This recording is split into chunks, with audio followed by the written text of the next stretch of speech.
So we are now in the final hours before that all-important general election and the end of the Tories. And now YouGov have now released their final MRP poll before the election.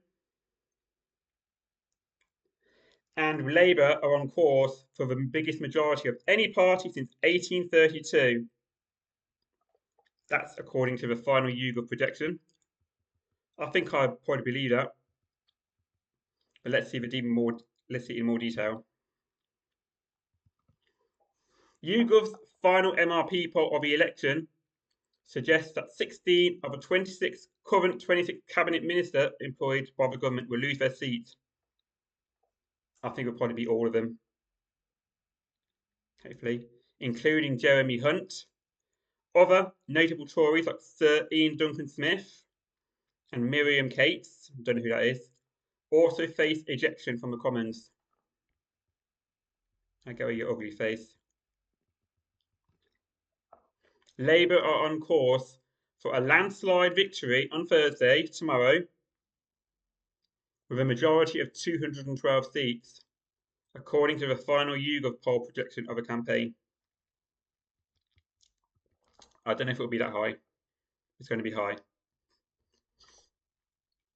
This will give Sir Keir Starmer, if he wins, the biggest majority for any single party since 1832, in a vote which YouGov's last MRP suggests will break a series of electoral records. Some of the biggest names in Conservative politics will lose their seats under this projection, including 16 of the 26 cabinet ministers still standing, including Chancellor Jeremy Hunt. And yeah, like I said here, the Sun backs Labour for vote, because of course they do. And here is the projection. Labour, 431. Okay, don't know if it's a bit high. Conservative, 102, it will probably be less for them. Lib Dem, 72, they'll probably be higher. SNP, 18, I think they'll be higher. Reform 3, no, Reform 0 seats, and I bloody hell I hope so. Nigel Farage must not be allowed in Parliament. Try and get Tories to 0 seats as well. There you go. Plaid Cymru, 3, I think they'll be a bit higher up. Same with the Greens, I think there'll be at least 4, maybe 5 or 6. Others 18, yeah, with a lot of independents. The list of likely losers also includes former Tory leaders Ian Duncan Smith and potential future leadership contenders like Miriam Cates. Again, I don't know who that is. According to YouGov, Labour are set to win 431 seats, the highest number in the party's history, and anyone's history, I think, and passing the previous peak of 419 reached by Tony Blair in 1997, making Keir the most successful Labour leader in history in electoral terms. If he wins a seat, that is, because I hope Andrew Feinstein beats him. This is more than double the 202 seats achieved by Jeremy Corbyn's Labour in 2019. Yeah, the 2019 election was absolutely disgraceful. Well, they all voted for it.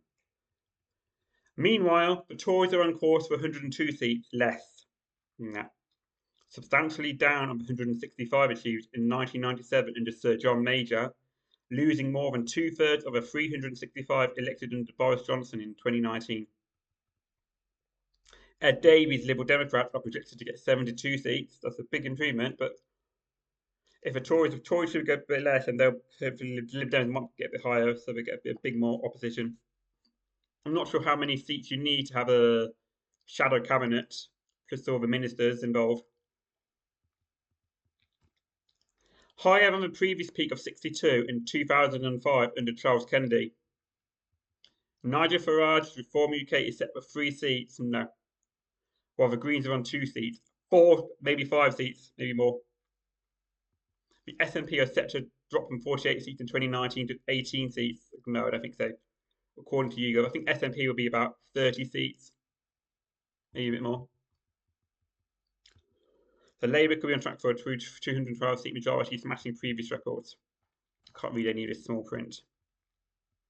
So vote share prediction compared to 6.9 ahead. Yeah, it's a big drop for the Tories here. A big jump for reform. Shocking how many people want to vote reform. They're even worse than the Tories, and I really hope they don't win a single seat. This is YouGov's final call of the election, and projected majority is a central estimate which they believe could range from 132 to 282. Under the pollsters' margin of error, Labour Party seat could range from 391 to 466, and the Tories from 78 to 129. The Tories, I hope they will be right down. The less seats are better, and the more for the Lib Dems better, the more opposition they can give, because they're more left on Labour right now. They've showed people want to hold them to account, and the Tories should get bloody nowhere. They deserve to lose everything, and reform for that matter. Lib Dems could range from 57 to 87, while the SNP range from 8 to 34. No, it won't be down to 8. Reform from 0, yes, definitely, to 14. No.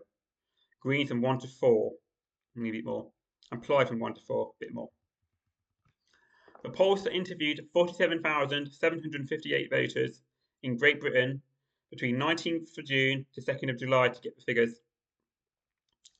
So how much are you voting to get the actual exit poll tomorrow? Hopefully to see how accurate that exit poll is to the actual result on Friday morning.